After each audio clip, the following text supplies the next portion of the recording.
warahmatullahi wabarakatuh. Bertemu kembali saudaraku, saya Muhammad Hafsyih Syarif. Kita kali ini akan membahas mengenai pelajaran tentang jangan lalai dengan ilmu akhirat. Allah menyinggung dalam suatu surat Ar-Rum ayat 7 ya.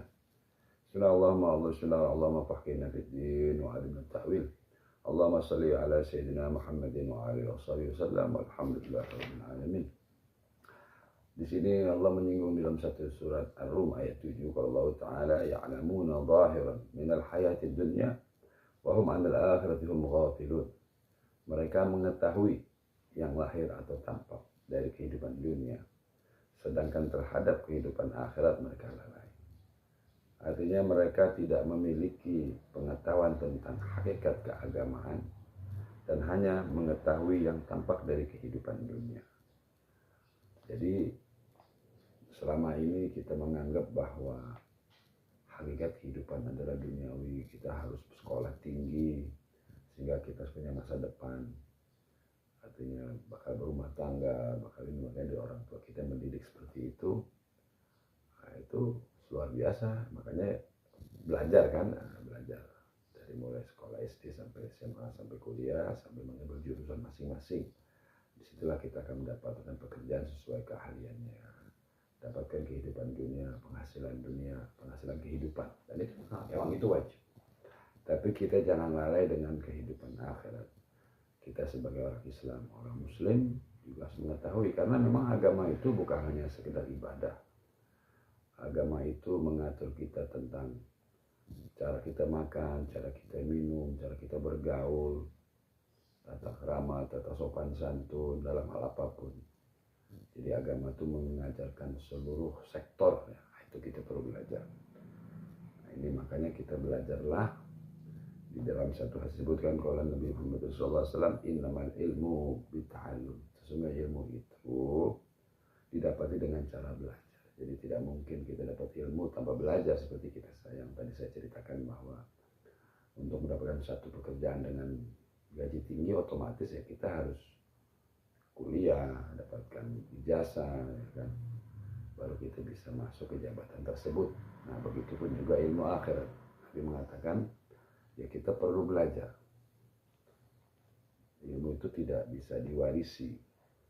Ilmu itu tidak diwarisi.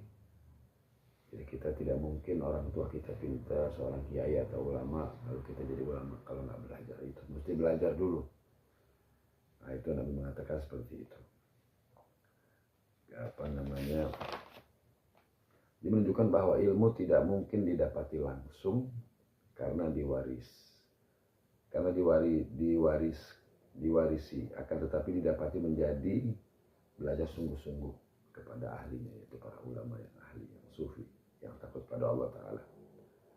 Yaitu karena kita perlu belajar agama, entah dari, artinya kita belajar yang betul-betul kualipet ya, gurunya kualipet.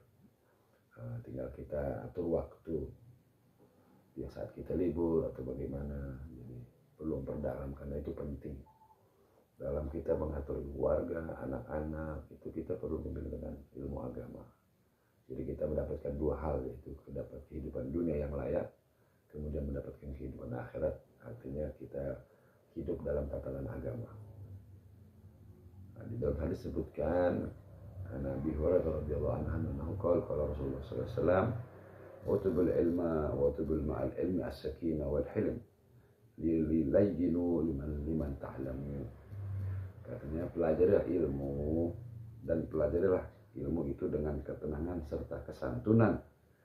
Untuk menyertai ilmu, bersikaplah rendah hati kepada guru-guru kalian. Jadi saat kita belajar, kita lembutkan hati kita, pasang hati kita, karena ilmu agama apapun harus belajar dari kolbu, niat, innamal a'malu binniyat, niat yang sungguh-sungguh, sehingga kita tidak mengganggu kehidupan dunia kita, tetap kita seperti biasa, karena itu memang kewajiban kita sebagai hidup di dunia ini. Itu yang dianjurkan oleh Nabi untuk lemah lembut, melembutkan hatimu dalam belajar kepada guru-guru kalian. Kemudian Allah berfirman di dalam surat An-Nahl ayat 78, Allah Ta'ala akhraja min butuni ummatikum min butuni ummatikum la ya'lamuna syai'a. Dalam Allah mengeluarkan kamu dari perut ibumu dalam keadaan tidak mengetahui sesuatu pun. Jadi kita lahir tanpa mengerti apa-apa, sampai si bayi menangis, belajar bagaimana memberikan tahu ibunya bahwa dia lapar dengan dia menangis. Dia belajar merangkak, belajar berdiri, lalu jatuh lagi sampai kita mati. Kata dalam hadis, utlubul ilma minal mahdi ilal lahdi. Cari ilmu dari rahim ibu, dari lahir sampai mati. Loh kok bisa sampai mati? Karena kita saat kita wafat, setiap jenazah yang wafat, maka di saat dikubur atau saat mau meninggal itu diajarkan, ucapkan Allah, la ilaha illallah, kan dibimbing. Nah itu juga belajar. Sampai masuk kubur pun diingatkan untuk menjawab kepada malaikat mungkar nakir yang akan bertanya di kubur, untuk menjawab pertanyaan dengan iman. Siapa Tuhanmu? Nah, itu juga kita diajarkan tuh. Biasanya namanya talqin. Nah itu. Dan ini menunjukkan bahwa wajib berusaha untuk mencari ilmu, maka akan dapati di dalamnya kebaikan yang banyak. Banyak kebaikan di situ.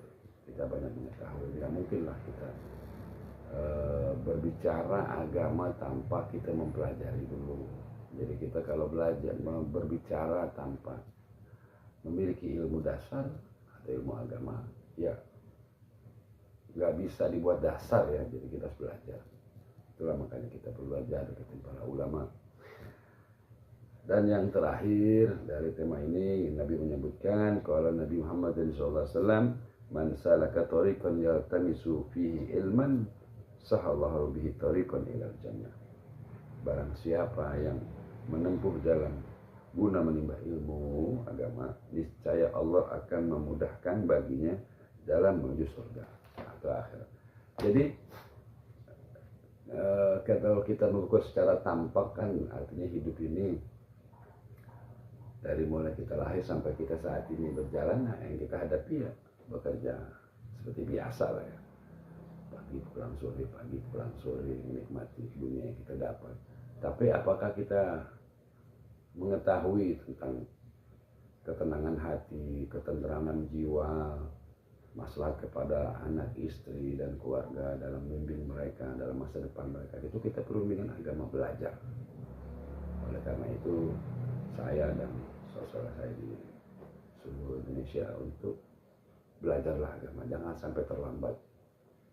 Jadi jangan sampai datang sudah masa tua, masa sakit, bisa kita membutuhkan anak-anak kita nggak ngerti agama, kita pun sama bagaimana mengajarkan anak-anak kita. Oleh karena itu semoga bisa belajar tahap demi tahap dengan sabar, dengan santun, dengan ketenangan. Insya Allah kita dapati kedua-duanya.